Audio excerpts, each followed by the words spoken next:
اعوذ باللہ من الشیطان الرجیم بسم اللہ الرحمن الرحیم وقال الملک ائتونی بہ فلما جاءہ الرسول قال ارجع الی ربک فاسألہ ما بال النسوة التي قطعن ایدیہن ان ربی بکیدہن علیم قال ما خطبکن اذ راوتن یوسف عن نفسه قلنا حاشا للہ ما علمنا علیہ من سوء قالت امرأة العزیز الآن حسس الحق انا راودته عن نفسه وانه لمن الصادقین ذلك ليعلم انی لم اخنه بالغیب وان اللہ لا یہدی کید الخائنین۔ سلسلہ کلام سورہ مبارکہ یوسف علیہ السلام میں جاری تھا۔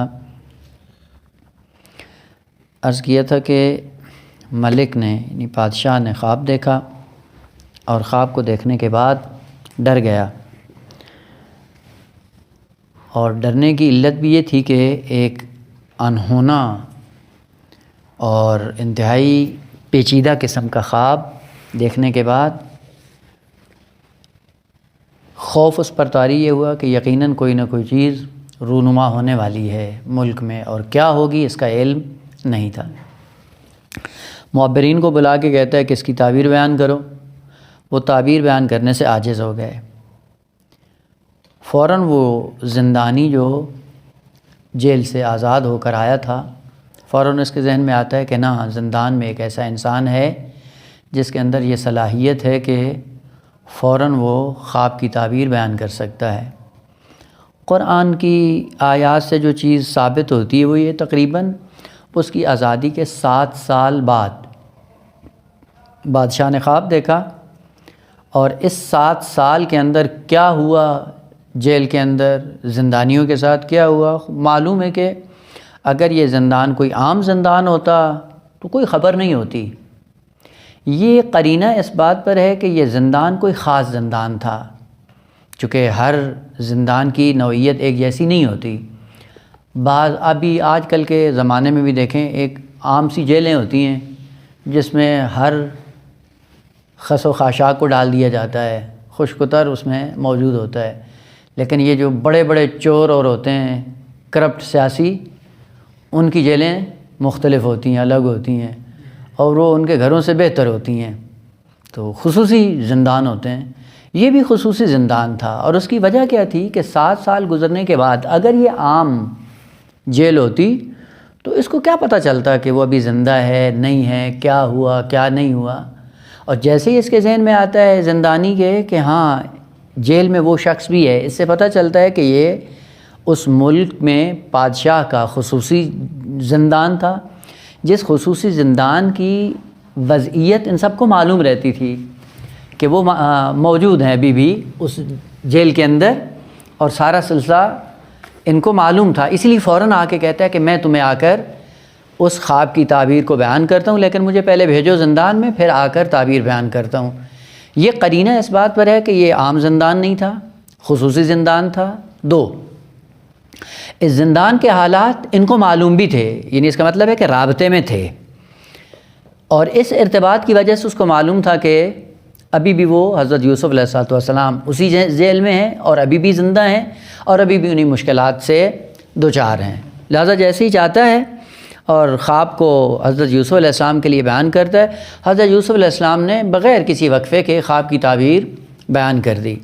خواب کی تعبیر بیان کرنے کے بعد جیسے ہی وہ بادشاہ کے پاس آتا ہے، بادشاہ کہتا ہے جاؤ اس کو نکال کے لے آؤ جیل سے، ہمارے پاس لے کے آؤ۔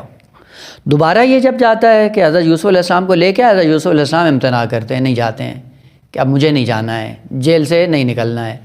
کیوں نہیں جانا ہے؟ کہا خوب جب تک مسئلہ شفاف نہیں ہو جاتا اس وقت تک میں نہیں جاؤں گا۔ اور مسئلہ شفاف کن جہاز سے کرنا تھا؟ 2 نقطے تھے کہ جن کی طرف حضرت یوسف علیہ السلام تعمد رکھتے تھے۔ ایک مسئلہ تھا اجتماعی سیاسی، کہ معاشرتی حوالے سے ایک ایسا انسان جو جیل سے جا رہا ہے، اگر وہ پاک دامن ہو کر نہیں جاتا تو کل معاشرے کو نجات نہیں دے سکتا ہے۔ اگر ایک خائن کسی قوم کا لیڈر بن جائے تو قوم بھی قبول نہیں کرتی، بلکہ قوم ہنستی ہے کہ یہ دیکھو جی کل تک کیا تھا اور آج کیا ہے۔ لہذا سیاسی اعتبار سے اور معاشرتی اعتبار سے اس مسئلے کو صاف اور شفاف کرنا چاہتے تھے کہ میں یہاں سے جب نکلوں پورے معاشرے کے اندر میری پاک دامنی سب کے سامنے عیاں ہو، ایک بات۔ اور دوسری بات یہ تھی کہ یہ سارا کچھ جو دیا ہے وہ مجھے میرے خدا نے دیا ہے، خدا سے ہٹ کر میں کچھ بھی نہیں ہوں۔ لہذا قدم قدم پہ خدا کی بات ہے، جیل میں جاتے ہیں خدا کا پرچار کرتے ہیں اور خدا کا تصور اور وہ حقیقت جو خداوند عالم نے، یعنی جتنے بھی فیوزات ہیں وہ سارے خداوند عالم کی طرف سے ہیں۔ اور جب تک کہ خداوند عالم کی تبلیغ نہ کروں میں ہی جو پوچھوں، اور ہونا بھی ایسے ہی چاہیے انسان کو کہ حل جزاء الاحسان الا الاحسان، اور خصوصاً وہ خالق کائنات کہ جو رؤوف اور رحیم بھی ہے، غفور و رحیم بھی ہے، علیم بھی ہے اور خبیر بھی ہے، اور ہر لمحے پہ انسان کو محفوظ رکھتا ہے، اس کا پرچار کرنے کے لیے حضرت یوسف علیہ السلام کو یہ بہترین فرصت ملی۔ انہوں نے کہا کہ یہ دو چیزیں واضح ہو جائیں، ایک میری پاک دامنی، اور دو یہ سلسلہ ابھی تک جو کنویں سے لے کر ابھی جیل سے نکلنے تک کا یہ سارا ماجرا ہے، اس میں سارے کا سارا لطف میرے خدا کا ہے۔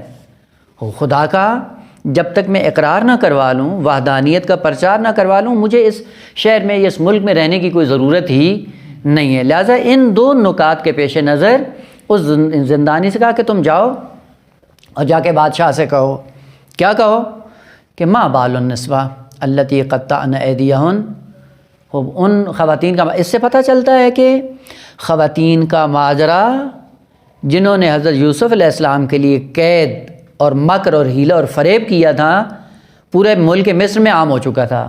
اسی لیے ملک مصر کے اس بادشاہ کو بھی پتہ تھا، فوراً جا کے جب اس سے کہا کہ اس سے جا کے پوچھو کہ ان کا ماجرا کیا ہوا، میرا کیا گناہ تھا، ان کی کیا غلطی تھی، کیوں میں جیل میں آیا، زندان میں مجھے کیوں ڈالا گیا۔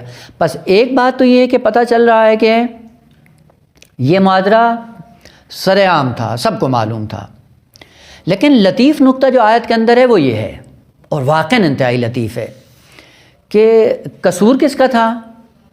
زلیخا کا، اور زلیخا کے شوہر کا جس کا نام تھا عزیز مصر۔ البتہ یہ تین کلمے ہیں، ان کو ذہن میں رکھیں، ایک ملک، رب، عزیز۔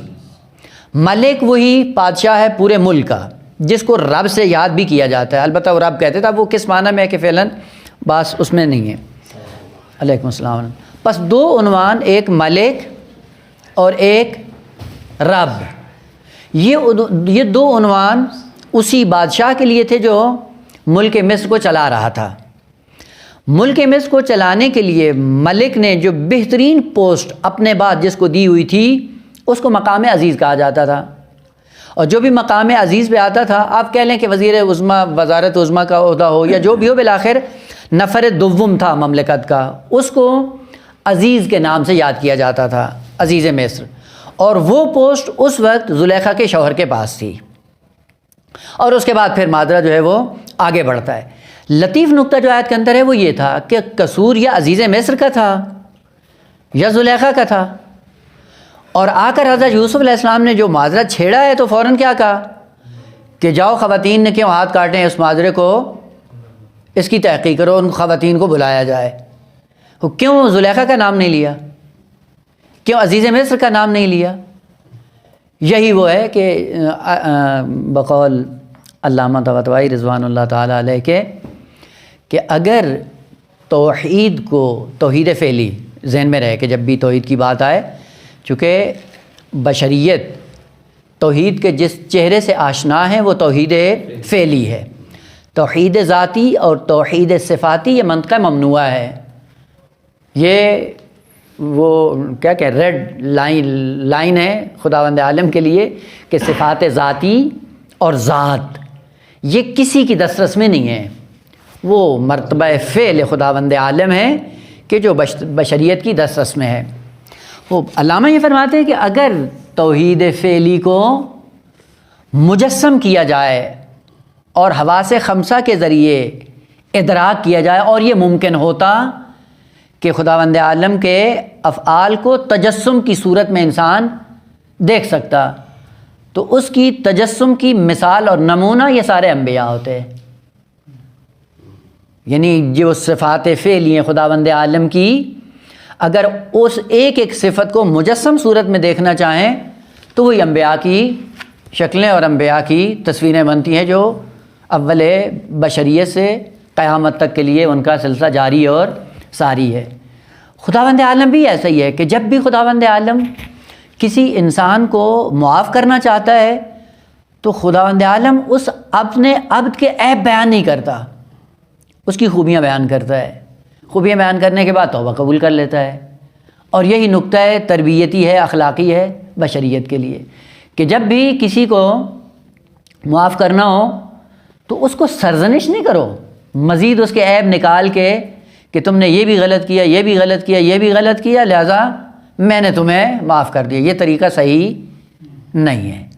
لہٰذا اس کے اندر جو مثلا فرض کریں، ہاں جی آپ بڑے بزرگوار تھے، آپ سے یہ کام ممکن نہیں تھا چونکہ آپ بہت عظمت کے حامل ہیں، آپ قدر و منزلت میں بڑے عظیم تھے، نہ جانے یہ کیسے ہو گیا کہ آپ سے یہ کام سرزد ہو گیا، واللہ آپ کے ساتھ یہ کام سازگار نہیں ہے. اس قسم کی تعبیریں بیان کر کے انسان کو اپنی خوبیاں بیان کرنی چاہیے. اور خصوصاً وہ انسان کہ جو محسن بھی ہو انسان کا، تو محسن کو تو کبھی بھی عیب بیان نہیں کرنا ہے، اگر ہو بھی صحیح تب بھی نہیں بیان کرنا چاہیے. اور یہی درس دیا حضرت یوسف علیہ السلام نے. وہ جب جیل سے نکل رہے تو کہہ سکتے تھے کہ پکڑو ذرا عزیز مصر کو، پکڑو ذرا زلیخا کو. انہوں نے کیا کیا؟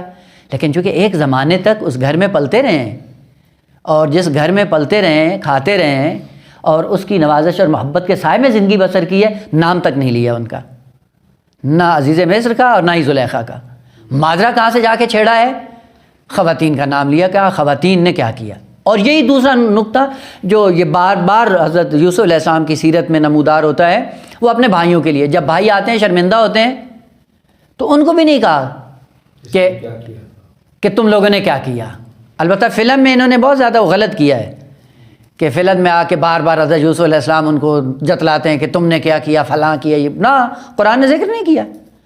اصلا نہ کنویں کی بات کی ہے، نہ بردہ فروشی کی بات کی، کچھ بھی نہیں کیا. فوراً آ کے کہتے ہیں کہ یہ ساری غلطی کس کی تھی؟ شیطان کی. شیطان یہ چاہتا تھا کہ بھائیوں کے درمیان عداوت اور دشمنی کو ایجاد کرے. اصل بھائیوں کا نام نہیں لیتے ہیں. بعد ان نزغ الشیطان بینی و بین اخوتی. عجیب بات ہے، یعنی کسی اور مجرم کی طرف جا کر رخ کو موڑ دیتے ہیں کلام کو. یہ کیا ہے؟ یہی سیرت کے نمونے ہیں جو انبیاء کی زندگیوں میں ہیں اور جن کو ہمیں اپنی زندگی میں اپنانا چاہیے کہ ہم نہیں کرتے ہیں.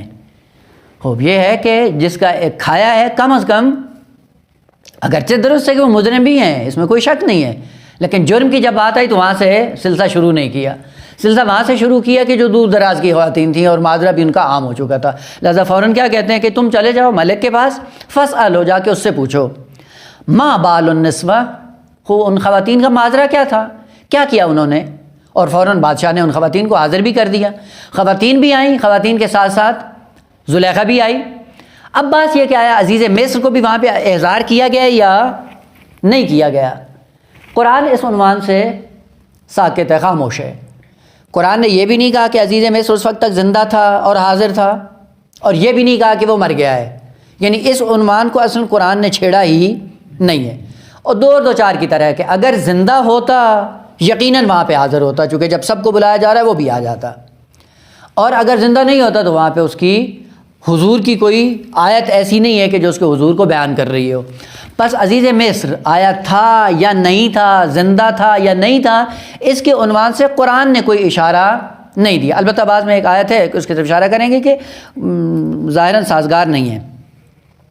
خوب وہ زندہ تھا یا نہیں تھا، وہ اب یہ روایات کی باب ہے یا تاریخی بات ہے، اور قرآن بھی اس کے متعرض نہیں ہوا ہے. کیوں؟ چونکہ اس کے اندر کوئی صبغہ ہدایتی موجود نہیں تھا کہ اس عنوان کو ذکر کیا جائے. اور جس میں صبغہ ہدایتی موجود تھا اس کو ذکر کر دیا ہے کہ زلیخا تھی، یعنی یقیناً زندہ تھی، اور زندہ ہونے کے ساتھ ساتھ وہاں پہ حاضر بھی ہوئی ہیں. بادشاہ نے حاضر بھی کیا ہے کہ کیا کیا تم لوگوں نے کہ ایک نوجوان کو کئی سال تک جیل میں رکھ کر اس کی زندگی تباہ کر دی، کیا اس نے غلطی کی تھی. اور سب کو جب اکٹھا کیا، اکٹھا کرنے کے بعد مالک خطاب کرتا ہے، وہی بادشاہ، عجیب بات ہے. قال ارجع الی ربک، اس ایلچی سے کہا کہ تم جاؤ اپنے ملک کے پاس، اپنے رب کے پاس، فاسألہ، سوال کرو اسے، ما بال النسوہ اللاتی قطعن ایدیہن، جنہوں نے اپنے ہاتھوں کو کاٹ ڈالا. اور ہاتھ کاٹنے کے بعد ان کا کیا تھا؟ ایک قید تھی. البتہ عرض کیا تھا کہ معنی قید میں کیا ہے، یعنی ایسا کام جو مقام عمل میں کسی کو رسوا کرنے کے لیے انجام دیا جائے. انہوں نے ایک ایسا کارنامہ انجام دیا جس کارنامے کے نتیجے میں عملی طور پہ حضرت یوسف علیہ السلام کو جیل میں ڈال دیا گیا. اور جیل میں ڈالنے کے بعد فوراً خود نہیں کہتے ہیں کہ خداوند عالم نے مجھے علم دیا، مجھے اتنا غیب سے نوازا ہے، کچھ بھی اپنا نام نہیں لیتے ہیں. ان ربی بکیدہن علیم، خدا جانتا تھا ان کے مکر اور قید کو جانتا تھا، اور خدا نے مجھے نجات بھی دے دی ہے. حالانکہ اگر کوئی اور بھی ہوتا تو کیا کہتا؟ مجھے پتہ تھا یہ کیا کریں گی. تم کون ہوتے ہو؟ مجھے پتہ تھا.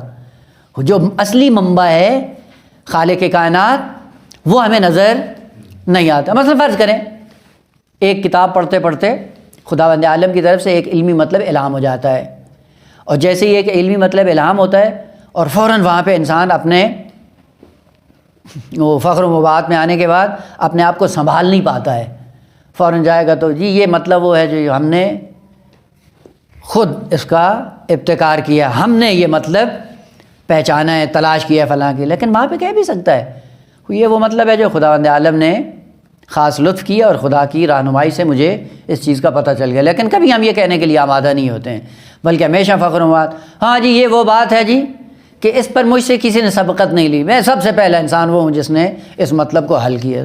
تم کون ہوتے ہو؟ لہذا حضرت یوسف علیہ السلام کی سیرت سے کیا پتہ چلتا ہے؟ ان ربی بکیدہن علیم، مجھے بھی پتہ ہے، خدا نے مجھے علم دیا ہے. چونکہ احادیث اور تعویل کا جب علم دیا ہے، خوب یہ چھوٹی سی ان کی قید کا مجھے پتہ نہیں ہے کہ کیا کرنا چاہتی ہیں، اور ماضی بھی کیا ہے کہ اس کو مجبور کرتی ہیں کہ تم زلیخا کی خواہشات کو پورا کرو، وإلا نہیں تو ہم اٹھا کے آپ کو جیل میں ڈال دیں گے. یہ کون سی بات ہے؟ وہ کہا ڈال دو. لیکن یہ نہیں کہا نا، ان کا مکر اور ہیلا اور فریب ایسا ہے کہ جس سے خداوند عالم نے مجھے نجات دی ہے. جب بادشاہ کے پاس آتی ہیں تو کیا کہتی ہیں؟ قال ما خطبکن اذ راوتن یوسف عن نفسہ. کیا ہے ما خطبکن؟ تمہارا موقف کیا ہے؟ تم کیا چاہتی ہو؟ تم نے کیا کیا؟ تمہارا موقف عملی کیا تھا؟ کیوں تم نے یوسف علیہ السلام کو مراودے کے ذریعے خواہشات میں مبتلا کرنا چاہا کہ وہ جنسی خواہشات میں پڑ جائیں؟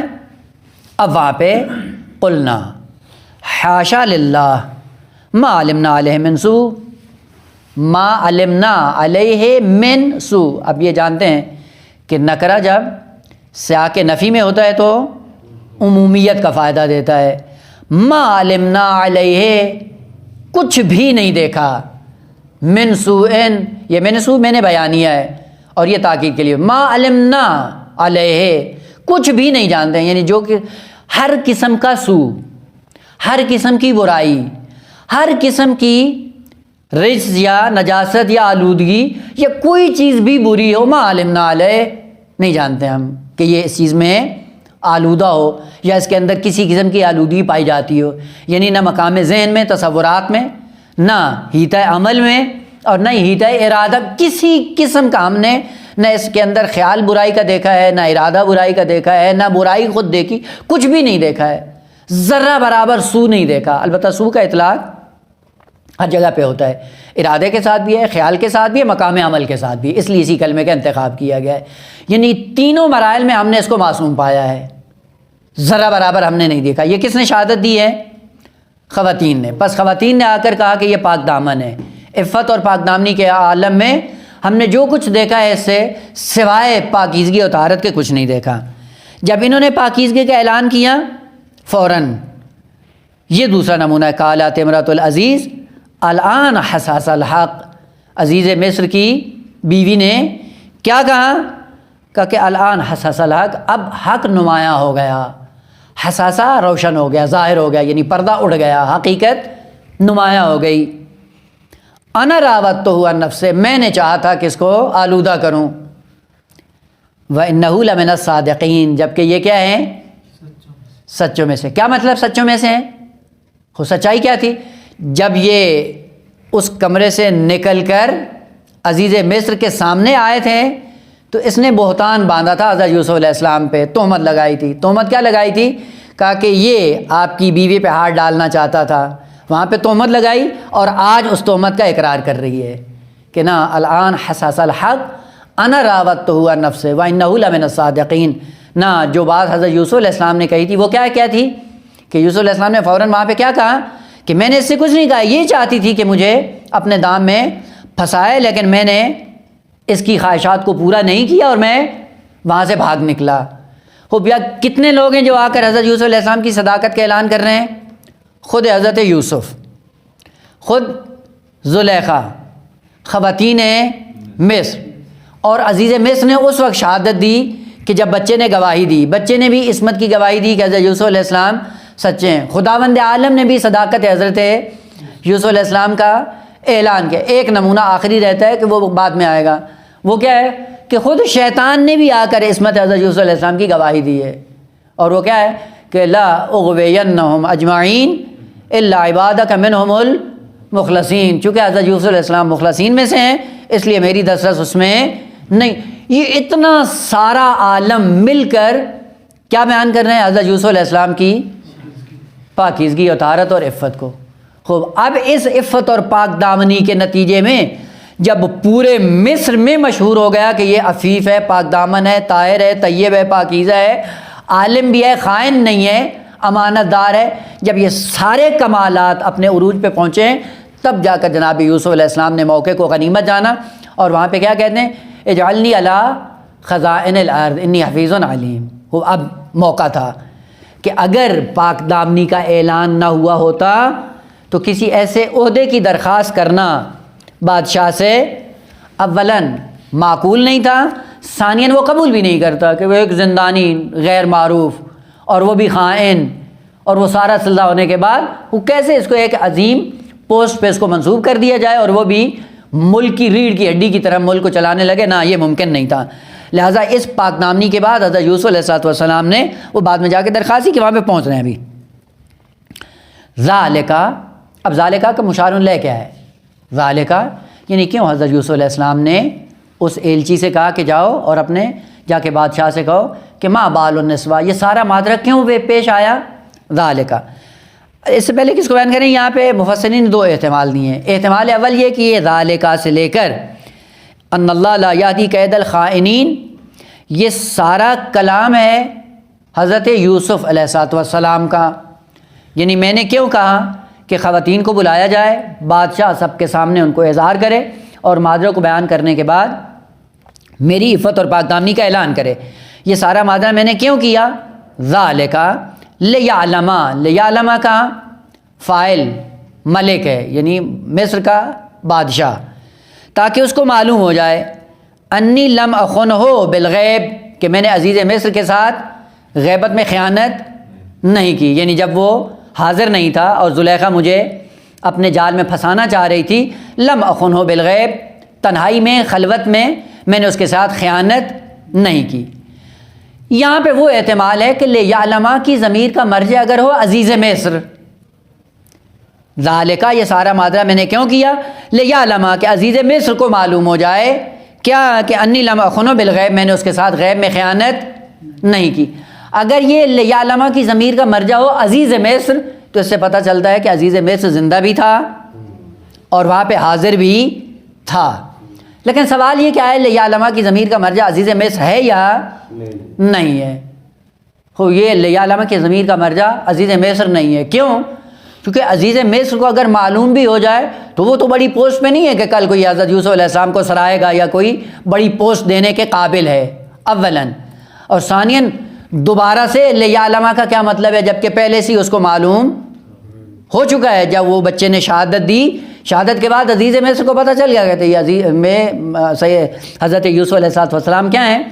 عفیف اور پاک دامن ہے. وہ جب اس کو پہلے سے معلوم ہو گئے تو یہاں پہ لیعلما کا کوئی تک نہیں بنتا ہے کہ دوبارہ سے اس کو یہ معلوم ہو. اور یہاں سے پتہ چلتا ہے کہ لیعلما کا مرجع ہے ملک، اور ملک کو معلوم ہونا چاہیے کہ میں امانت دار ہوں. اور اس کا ایک نمونہ اگر میں تنہائی میں اپنے آپ کو محفوظ رکھ سکتا ہوں اور اپنے آپ کو آلودہ نہیں کرتا ہوں، تو اگر میں جلوت میں پورے معاشرے کے اندر رہ کر لوگوں کو پروان چڑھاؤں گا تو قطعاً میں ان کے ساتھ خیانت نہیں کروں گا. یہ مقدمہ تھا اپنے اس مقام عظمیٰ پہ پہنچنے کے لیے کہ جو اہم پوسٹ تھی اس ملک کے اندر. پس لیعلما کا تعلق عزیز مصر سے نہیں ہے بلکہ ملک مصر سے ہے. لیعلما تاکہ اس کو پتہ چل جائے ملک مصر کو کیا کہ انی لم اخن بالغیب، عزیز مصر کے ساتھ میں نے خیانت نہیں کی، اتنے عرصہ اس کے ساتھ رہا ہوں لیکن جب ایسا موقع آیا تو میں نے اپنے آپ کو آلودہ نہیں ہونے دیا. اور دوسرا کرینہ وَأَنَّ اللَّهَ لَا يَهْدِي كَيْدَ الْخَائِنِينَ. عجیب ہے کہ آیت جس پہ ختم ہو رہی ہے وہ یہ ہے کہ خدا کبھی بھی خائن لوگوں کے منصوبے کو پایا تکمیل تک نہیں پہنچنے دیتا، اور یہ قانون کلی ہے خدا کا. یعنی جو بھی خیانت کے سائے میں اپنے مقصد میں کامیاب ہونا چاہتا ہے، یہ خدا کا قانون ہے، کبھی مقصد میں کامیاب نہیں ہوگا. اسی دنیا میں رسوا اور ذلیل ہو کر اس کا پورا منصوبہ برملا ہو جائے گا اور ذلت اور رسوائی اس کا مقدر بن جاتی ہے. قانون ہے خدا کا آقا.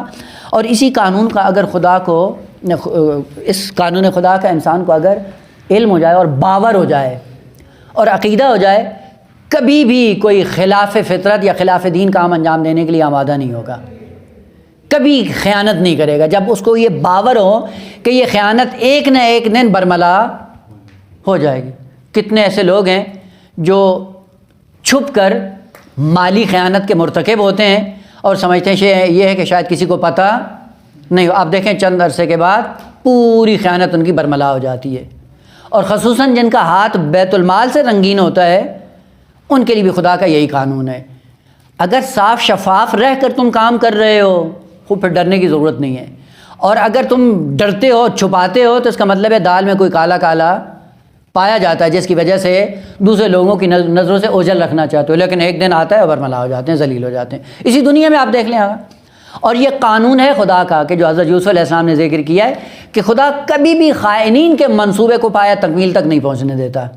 زلیخا نے خیانت کے نتیجے میں چاہا اپنے شوہر کے ساتھ خیانت کرے اور اس منصوبے میں کامیاب ہونا چاہتی تھی. نہ یہ کہ کامیاب نہیں ہوئی، زبان زد عام و خاص ہو کر ذلت اور رسوائی کے اس مرحلے پہ جا پہنچی اور آخر میں آ کر خود اس کو اعتراف کرنا پڑا کہ میں خیانت کرنا چاہ رہی تھی جبکہ یہ معصوم تھا. بس یہ قانون الہی ہے کہ خائن کبھی بھی خیانت کے نتیجے میں پایا تکمیل تک نہیں پہنچ سکتا. اسی رہتی دنیا میں رسوا ہو کر دنیا سے جائے گا اور آخرت کا انجام کیا ہوگا کہ وہ خدا کے ہاتھ میں. یہاں سے پتہ چلتا ہے کہ ذالک لیعلم انی لم اخنہ بالغیب، یہ کلام حضرت یوسف علیہ السلام کا ہے. اور وہ جو احتمال دیا گیا ہے کہ یہ کلام کس کا ہے، زلیخا کا ہے. یعنی زلیخا یہ چاہتی تھی، یعنی یہ کلام اگر زلیخا کا ہو تو کیا ہوگا، معنی کیا ہوگا، ذالک، یہ سارا مادہ اس لیے ہو لیعلم، یعنی کلام حضرت زلیخا کا ہو. وہ کیا کہہ رہی ہے، لیعلم، تاکہ میرا شوہر جان لے یا ملک جان لے، انی لم اخنہ بالغیب، میں نے یوسف کے ساتھ غیب میں خیانت نہیں کی. اور بعد میں وَأَنَّ اللَّهَ لَا يَهْدِي كَيْدَ الْخَائِنِينَ. یہ دونوں کلام سازگار نہیں ہیں. اگر یہ کلام زلیخا کیا کہتی، لم اخنہ بالغیب، کی ہے تم نے خیانت کی ہے، شوہر کے ساتھ بھی کی ہے اور حضرت یوسف کے ساتھ بھی کی ہے. بس یہ کلام زلیخا کا ہو اصلاً ترجمہ سازگار بنتا ہی نہیں ہے کہ لم اخنہ میں نے خیانت نہیں کی ہے. تم نے اپنے شوہر کے ساتھ بھی خیانت کی ہے. صرف یہ کہ یوسف علیہ السلام نے تمہاری آواز پہ لبیک نہیں کہا. اگر لبیک کہتے تو تم سب سے بدترین قسم کی خائن تھی، شوہر کے ساتھ بھی اور حضرت یوسف علیہ السلام کے. پس یہ کہنا کہ لم اخنہ بالغیب، نہ، یہ غلط ہے. یا دوسرا یہ کہ میں نے اس نے تہمت میں نہیں لگائی، وہ بھی تم نے لگائی ہے. شوہر کے سامنے جب آئے تو وہاں پہ تم نے کیا کہا، خوب اگر یہ کہنا چاہ رہی ہو کہ لم اخنہ بالغیب، کیوں تہمت لگائی یوسف پہ کہ اس نے آپ کی ناموس پہ ہاتھ ڈالا ہے؟ کب حضرت یوسف علیہ السلام نے آپ پہ ہاتھ ڈالا تھا؟ پس انی لم اخنہ بالغیب یہ سازگار نہیں ہے کہ یہ کلام زلیخا کا ہو، جس سے پتہ چلتا ہے کہ سارے کا سارا کلام حضرت یوسف علیہ السلام کا ہے. قرینہ دیگر وَأَنَّ اللَّهَ لَا يَهْدِي كَيْدَ الْخَائِنِينَ، یہ قانون زلیخا کو کس نے بتایا ہے جی؟ تم تو خدا کو مانتی ہی نہیں ہو، ابھی تک تو دائرہ اسلام میں نہیں آئی ہو کہ تم خدا کے قانون سے آگاہ ہو کر خدا کے قوانین کو تم بیان کرنا شروع کر دو. بس یہ قرینہ دوم ہے کہ جس سے پتہ چلتا ہے کہ یہ کلام زلیخا کا نہیں ہے، یہ کلام کس کا ہے، حضرت یوسف علیہ السلام کا کلام ہے کہ میں نے غیب میں عزیز مصر کے ساتھ کوئی خیانت نہیں کی. اور خیانت کیوں نہیں کی، اس کا نتیجہ اور وجہ اور سبب یہ ہے کہ خائن کبھی بھی منزل مقصود تک نہیں پہنچتا. اور یہ قانون ہے خدا کا کہ خداوند عالم کبھی بھی خائنین کے منصوبے کو پایا تکمیل تک پہنچنے نہیں دیتا. اور چونکہ مجھے اس چیز کا علم تھا اور باور تھا، اس لیے میں نے اپنے آپ کو آلودہ نہیں ہونے دیا ہے. ذرہ برابر میں نے خیانت نہیں کی ہے، اپنے دامن کو میں نے آلودہ ہونے نہیں دیا۔ یہیں سے پھر مطلب دیگر کی طرف حضرت یوسف علیہ السلام منتقل ہو جاتے ہیں، اور وہ قانون یہ ہے وما ابرئ نفسی ان النفس لامارۃ بالسوء الا ما رحم ربی ان ربی غفور الرحیم۔ اور یہ سارے کا سارا کلام بتاتا ہے کہ یہ اتنی عظمت کے ساتھ یہ سوائے حضرت یوسف علیہ السلام کے کسی اور سے صادر نہیں ہو سکتا ہے۔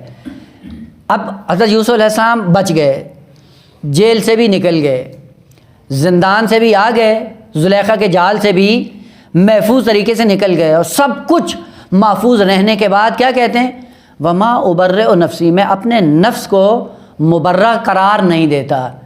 یعنی میں یہ نہیں کہہ رہا ہوں کہ یہ میرا کمال ہے کہ میں نے اپنے آپ کو بچا لیا، نہ، میرا کوئی کمال نہیں اس میں۔ نفس کی خصوصیت کیا ہے؟ ان النفس لامارۃ بالسوء، اس نفس کو اگر آزاد چھوڑ دو تو یہ ایک وحشی جانور ہے جو درندہ ہے، اصلاً چیر پھاڑ ڈالے گا انسان کو اگر اس کو آزاد چھوڑ دیا جائے۔ ان النفس لامارۃ بالسوء، نفس کی خصوصیت ہی یہی ہے کہ اگر اس کو آزاد چھوڑ دیا جائے، اور آزاد چھوڑنے کے بعد جو اس کے اندر خدا نے خصوصیات رکھی ہیں بنام شہوت و غضب، اگر شہوت و غضب اس کے اوپر سوار ہو جائے تو یہ شہوت و غضب کے نتیجے میں انسان کو نابود کر دیتا ہے۔ میں نے اپنے آپ کو بچا لیا تو اس میں کوئی میرا کمال نہیں ہے۔ وما ابرئ نفسی، میں اپنے نفس کو مبرہ قرار نہیں پاتا۔ الا ما رحم ربی، اگر رحمت پروردگار میرے شامل حال نہ ہوتی میں کچھ بھی نہیں کر سکتا تھا، یعنی ہر مشکل میں جا کر میں پھنس جاتا۔ کنویں سے کس نے نکالا مجھے؟ خدا نے۔ بازار میں گیا، بازار سے عزت آبرو کے ساتھ عزیز مصر کے گھر کس نے بھیجا؟ خدا نے۔ عزیز مصر اور زلیخا کے دل کو کس نے رام کیا کہ وہ میرے ساتھ محبت سے پیش آئیں؟ خدا نے۔ اور اسی زلیخا کے جال سے جب وہ پھنسانا چاہتی تھی کس نے نجات دی؟ خدا نے۔ جیل میں کس نے صبر و تحمل کی طاقت دی؟ خدا نے۔ اور جیل میں رہتے ہوئے کس نے اتنا اہتمام کیا کہ میں باہر آؤں؟ سارا کچھ خدا نے۔ وہ آج اگر میری عفت کا اعلان ہوتا ہے ملک مصر میں تو یہ نہ سمجھے کہ یہ کوئی میرا کمال ہے، نہ، میرا کمال کچھ بھی نہیں ہے، یہ سارا کچھ خدا کا دیا ہوا ہے۔ اسی لیے جو اللہ سے وابستہ ہوتا ہے اس کی زبان پہ نعرہ کیا ہوتا ہے؟ ما بنا من نعمت فمن، اے الہ العالمین، جو بھی نعمت آتی ہے اس کا مبدا بھی تو ہے، اس کا منتہا بھی، سب کچھ تیری طرف سے آتا ہے، ہمارا اپنا کچھ بھی نہیں ہے۔ اور یہ دید کہاں اور وہ کہاں کہ جب دو چیز انسان کو مل جائے اور وہیں پہ فوراً یا قارون بن جائے یا نمرود بن جائے یا فرعون بن جائے۔ ہوتے ہیں نا، خود 2 ٹکا ملے اگلے دن ان کی ٹون بدل جاتی ہے، خود دوسروں کے ساتھ بیٹھنا پسند نہیں کرتے ہیں۔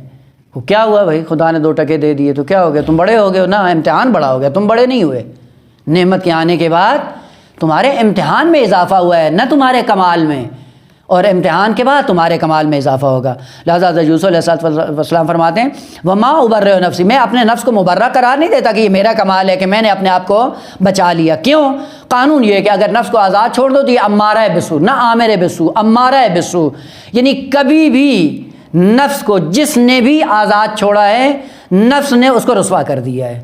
اور کتنے ایسے لوگ ہیں جو اسی نفس امارہ کا شکار ہو کر اپنی دنیا اور آخرت تباہ کر بیٹھے ہیں، اور نمونے اگر گننے چاہیں تاریخ میں تو کم نہیں ہے۔ مثلا یہی آپ دیکھ لیں، علی ابن حمزہ بطائنی، امام موسیٰ کاظم علیہ السلام کا وکیل مطلق، جس کو خود امام موسیٰ کاظم علیہ السلام نے اپنا وکیل بنایا ہے، اور پورے ملک اسلامی کی وجوہات امام کاظم علیہ السلام کے نام سے یہی جمع کرتا تھا۔ کیا ہوا؟ نفس امارہ کا شکار ہوا تو آخر میں کیا ہوتا ہے؟ امامت کا انکار، امامت کے انکار کے نتیجے میں نبوت کا انکار، نبوت سے خدا کا انکار، اور پھر مذہب واقفیہ کا مؤسس اور بانی بننا، اور مؤسس اور بانی بن کر بقیہ ائمہ کے لیے، امام رضا سے لے کے بقیہ ائمہ تک کے لیے مشکلات کھڑی کرنا اس کا وتیرہ بن گیا ہے۔ کہاں تک آدمی پہنچ سکتا ہے کہ جب انسان اس نفس امارہ کا شکار ہوتا ہے پھر نہ جانے کہاں پہنچتا ہے۔ الا ما رحم ربی، اگر رحمت پروردگار نہ ہوتی تو میں کچھ بھی نہیں تھا۔ ان ربی غفور الرحیم، دیکھیں آقا، ربی ربی ربی ربی یہ کیا ہے؟ کیوں اللہ نہیں ہے؟ کیوں کوئی اور اسم نہیں ہے خداوند عالم کا؟ وجہ کیا ہے؟ فلسفہ یہ ہے کہ ہر اسم کا اثر اپنا خاص ہوتا ہے، اور خاص وہ اثر جو اسم کا ہوتا ہے اسی اثر کی بنیاد پہ اسی اسم کو یاد کیا جاتا ہے۔ چونکہ انسان کو مرحلہ کمال تک جانا ہے اور مرحلہ کمال تک مشکلات میں بھی پڑھنا ہے، یہ کہ قانون ہے خدا کا، بغیر مشکل کے کوئی کمال انسان کو نہیں ملے گا۔ اب سوال یہ کہ مشکل جب آتی ہے تو مشکل کو مشکل بنا کر مایوس ہو جانا یہ ناکام انسانوں کا کام اور وتیرہ ہے، لیکن جو الہی انسان ہوتے ہیں وہ مشکلوں کو جا کر سینے سے لگاتے ہیں۔ کیوں؟ کیونکہ اسی مشکل کے سائے میں ہمیں کمال تک جانا ہے، اور جو مشکلوں سے گزارتے ہوئے انسان کو منزل کمال تک پہنچاتا ہے وہ خداوند عالم کا اسم رب ہے۔ ربوبیت کے سائے میں خدا انسان کو کمال تک لے کے جاتا ہے۔ اسی لیے حضرت یوسف علیہ السلام کی زبان پہ بار بار کلمہ رب ہے۔ جاتے ہیں کنویں میں رب، زندان میں رب، زلیخا کے گھر میں رب، اور آج دربار مصر میں رب۔ رب ہی رب ہے، کیوں؟ چونکہ رب کا کام ہے ان مشکلات میں ڈال کر منزل کمال تک پہنچانا۔ اور بعد میں جب آیت ختم کرتے ہیں تو کیا کہتے ہیں؟ ان ربی غفور الرحیم، میرا رب کیا ہے؟ غفور الرحیم ہے۔ یہ آگا 3 کلمے ہیں، دقت سے دیکھیے گا، غافر، غفار، غفور۔ غافر بخشنے والا، پردہ ڈالنے والا، چونکہ غین فیر ہے، اس کا معنی ہے حجاب اور پردہ ڈال دینا۔ مغفر بھی اسی سے نکلا ہے، وہ جو میت کو کپڑا پہنایا جاتا ہے کفن کے طور پہ، اور ایک لمبی چادر ہوتی ہے آخر میں، اسے مغفر کہا جاتا ہے۔ اس کو کیوں مغفر کہتے ہیں؟ چونکہ وہ میت کے جسم کو اس طرح سے ڈھانپ دیتی ہے کہ پتہ نہیں چلتا کہ یہ میت مرد ہے یا عورت، بچہ ہے یا بوڑھا، جوان، کیا ہے، کچھ بھی پتہ نہیں چلتا، بس وہ مغفر اس طرح سے چھپا دیتا ہے۔ غافر چھپانے والا، غفار اس میں ذرا مبالغہ آ جاتا ہے، شدت آ جاتی ہے، یعنی زیادہ چھپانا۔ غفور کیا ہے؟ غفور مبالغہ نہیں ہے بلکہ کیا ہے؟ صفت ہے مشبہ۔ صفت مشبہ کا کام کیا ہوتا ہے؟ جو دوام اور ثبوت پہ دلالت کرتا ہے، یعنی مشغلے کو ثابت کرتا ہے۔ کیوں کہا؟ نہ کہا ان ربی لغفار، نہیں کہا ان ربی لغافر، نہ ان ربی غفور یا لغفور الرحیم۔ کیوں غفور کہا ہے؟ گویا کہ خداوند عالم کا بخشنے کے علاوہ کوئی کام ہی نہیں ہے۔ اس کلمے کا انتخاب یہ معرفت پہ دلالت کرتا ہے۔ کتنی عظیم معرفت یہ حضرت یوسف۔ دیکھیں آقا، مثلا آپ جائیں، مثال کے ذریعے عرض کرنا چاہ رہا ہوں، مطلب ذہن میں آ جائے، آپ جائیں کسی عظیم انسان کے پاس جو مختلف کام کرتا ہو، مثلا طبابت بھی کرتا ہے، تعلیم بھی دیتا ہے، اور فرض کریں کہ کوئی اور شغل بھی اس کا ہے، اور آپ جاتے ہیں چھوٹے سے علاج کے لیے، آپ کہتے ہیں جی ہمارا یہ علاج کر دیں، تو جواب میں پلٹ کے کیا کہتے ہیں؟ جی ہمارا اس کے علاوہ کام ہی کیا ہے، یہی تو کام ہے ہمارا، جبکہ الگ بھی اس کے کام ہیں اور بھی بہت سے ہیں، لیکن جب آپ کے ساتھ وہ ہم کلام ہوتا ہے تو کیا کہتا ہے کہ جی اس کے علاوہ ہمارا کوئی کام ہے بھی صحیح ہے؟ نہیں، نہ کچھ بھی نہیں ہے۔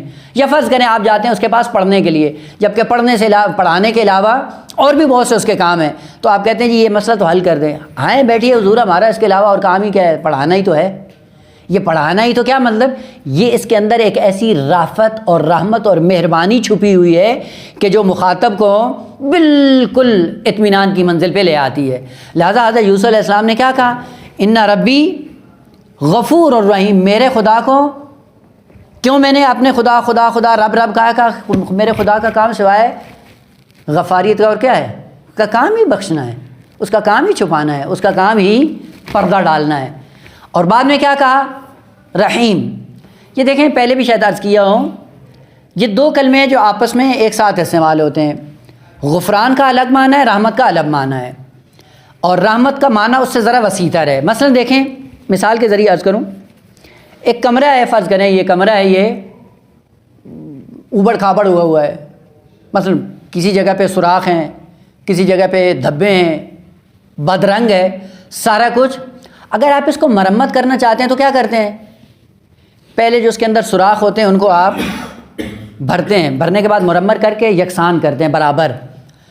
اب جب جیسے ہی وہ سارے سوراخ آپ اس کے بھر دیتے ہیں کمرے کے، بھرنے کے بعد ابھی ایک چیز باقی ہوتی ہے، اور وہ کیا ہوتی ہے کہ ابھی اگر ایک نواخت رنگ کریں گے تو اور زیادہ خوبصورت ہو جائے گا۔ پس رنگ بھرنے سے پہلے ٹوٹے پھوٹے سوراخوں کو بند کرنا، اس کو عربی میں مغفر یا مغفرت کہا جاتا ہے۔ اور رنگ بھرنے کے بعد پھر ایک ہی طرح سے پورا رنگ کر دینا جس سے انتہائی خوبصورت ہو جائے، یہ کام کس کا ہوتا ہے؟ رحمت اور رحمانیت کا ہوتا ہے. اس لیے دونوں اوصاف کو حضرت یوسف علیہ السلام نے ذکر کیا. کہا کہ یہ جتنی مرمت تھی، جتنے مصائب سے خدا نے مجھے نکالا، وہ بھی کس کا کام تھا؟ خدا کا. لیکن وہ خدا کا کام تھا بعنوان غفور. اور غفور کے بعد اتنی عظیم منزل پہ لے جا کر مجھے خداوند عالم نے پہنچا دیا کہ پورا ملک مصر میرا محتاج بنا ہوا ہے. یہ ایسا کام کیا کہ جو سوائے رحمت کے کسی اور اسم سے نہیں ہو سکتا تھا. اس لیے خداوند عالم کے 2 اسماء کا ذکر کیا کہ ان ربی غفور الرحیم، میرا رب غفور بھی ہے اور رحیم بھی ہے. اور یہیں سے آ کر اپنے آپ کو خداوند عالم کی نگاہ کے سامنے یا خداوند عالم کے سامنے اپنے آپ کو مطرح بھی نہیں کرتے کہ میں نے یہ کیا، میں یہ، نہ، کچھ بھی نہیں ہے. وما ابرئ نفسی ان النفس لامارۃ بالسوء الا ما رحم ربی. اگر خدا کی رحمت شامل حال نہ ہو تو انسان ذرہ برابر اپنے آپ کو نہیں بچا سکتا. اور یہی سیرت کا نمونہ ہے کہ انسان اگر کسی مشکل میں پڑتا ہے تو مشکلات کو اولاً اپنے لیے مصیبت نہ سمجھے، بلکہ یہ در حقیقت، البتہ جتنی انسان کی معرفت ہوتی ہے، معرفت کے سائے میں اس مصیبت کے ساتھ اپنا اس کا رویہ بھی سامنے آنا شروع ہو جاتا ہے. وہ جتنی معرفت بلند ہوتی ہے اتنی انسان کی دیدگاہ اور وسعت نظر بلند ہوتی جاتی ہے. جس طرح کہ کئی مرتبہ اس جملے کا تکرار ہوا ہے اور کئی مناسبتوں سے تکرار ہوا ہے. بعض وہ انسان ہیں کہ جو نعمت جب ملتی ہے تو خدا کے شاکر ہوتے ہیں، چونکہ دید اتنی وسیع نہیں ہے. جب مشکل آتی تو کیا کرتے ہیں؟ صبر سے کام لیتے ہیں. لیکن جب دید وسیع ہو جاتی ہے کہ اسی مشکل کے پیچھے ہمارا کمال چھپا ہوا ہے اور اس مشکل کے سائے میں ہی ہمیں کمالات تک جانا ہے، تو پھر وہ اس مصیبت کو مصیبت نہیں سمجھتے ہیں، بلکہ اس مصیبت کو نعمت سمجھ کر اس مصیبت پہ شاکر ہوتے ہیں. جس طرح کہ جناب زینب سلام اللہ علیہ کی ذات گرامی ہے، وہ آ کر مصیبت کو مصیبت نہیں دیکھا بلکہ مصیبت کو نعمت سمجھا. نعمت سمجھ کے خدا کی شاکر بن جاتی ہیں اور اپنے بھیا کے لاشے کے ٹکڑے اٹھا کر اللہ کی بارگاہ میں دعا کرتی ہیں، اللہم تقبل منا ھذا القربان. مصیبت تھی لیکن مصیبت کو نعمت میں بدلا اور نعمت پہ شاکر بن کر خدا کی بارگاہ میں ظاہر ہوئی. یہ انسان کی دید پہ ڈیپینڈ کرتا ہے، کیونکہ ہماری دید بہت کم ہے، وسعت نظر ہمارے اندر نہیں ہے. اسی لیے جیسے چھوٹی سی مصیبت آتی ہے پھر آؤ فغاں شروع کر دیتے ہیں، اور اس آؤ فغاں کا نتیجہ کیا ہوتا ہے کہ انسان ان مراتب سے محروم ہو جاتا ہے جن مراتب کے لیے خداوند عالم اس مصیبت کو نازل کرتا ہے. آغا حسن زادہ آملی کے لیے ہے کہ ایک دفعہ ان کے شاگرد بتاتے ہیں کہ ہم گئے کہ وہ اپنے ہاتھ کو کھجلا رہے تھے، تو پوچھا کہ آغا یہ ہاتھ پہ کیوں خارش ہو رہی ہے؟ کہتے ہیں کہ مچھر آیا اور مچھر میرے ہاتھ پہ بیٹھ گیا تو میں دیکھنے لگ گیا اس کو کہ جو مچھر میرے ہاتھ پہ بیٹھا ہے، تو میں خدا سے مخاطب ہوا کہ خدایا اب اس کے دانت بھی ہوں گے، اس کے اندر آنتڑیاں بھی ہوں گی، اس کا پورا نظام بھی ہوگا، معدہ بھی ہوگا، دل بھی ہوگا، جگر بھی ہوگا، پتہ نہیں کیا کیا ہوگا. اور اس پہ خدا کی حمد کر رہا تھا کہ کیسا چھوٹا سا موجود بنا کر تو نے خلق کیا ہے اور اتنے باریک اعضاء اس کے اندر تو نے ڈالے ہیں. اور اس پہ خدا کی حمد کر رہا تھا اور اسی دوران وہ خون چوس رہا تھا. کہتا ہے وہ خون چوستا رہا، میں حمد کرتا رہا، اور حمد کرنے کے بعد جب وہ اڑ گیا تو اب اس کے بعد اب مجھے خارش ہونا شروع ہو گئی. یہ خارش کیا ہے؟ کہا یہ حمد کا نتیجہ ہے. اگر میں حمد نہ کر رہا ہوتا تو اس کو یا مار دیتا یا اڑا دیتا. خوب حمد میں مصروف تھا تو یہ اپنی غذا روزی روٹی اٹھا کے چلا گیا، تو اس کے بعد تھوڑی سی خارش. آخر یہ دید کہاں سے آتی انسان کے اندر کہ آئے بھی صحیح اور انسان خداوند عالم کی مخلوق کے کمالات کے اندر اتنا گم ہو جائے کہ ہر اس کے عضو پہ اس کو یاد کر کے خدا کی حمد میں مصروف ہو جائے. یہ نگاہ کہاں ہے؟ وہ ہم دیکھیں ہم کیا کرتے ہیں اور ان کی نگاہ کیسی ہے. اور یہ نگاہ وہی ہے کہ جو انبیاء کی سیرت سے انسان اپناتا ہے. اگر انبیاء کی سیرت صحیح معنوں میں انسان کے لیے اجاگر ہو جاتی ہے تو پھر آہستہ آہستہ پھر انبیاء کی سیرت پہ چلتے ہوئے انہی کی طرح خداوند عالم کی بارگاہ میں حامد بن کر ظاہر ہوتا ہے. سلسلہ کلام جاری کہ انشاءاللہ بعد میں بیان ہوگا. الحمدللہ رب العالمین.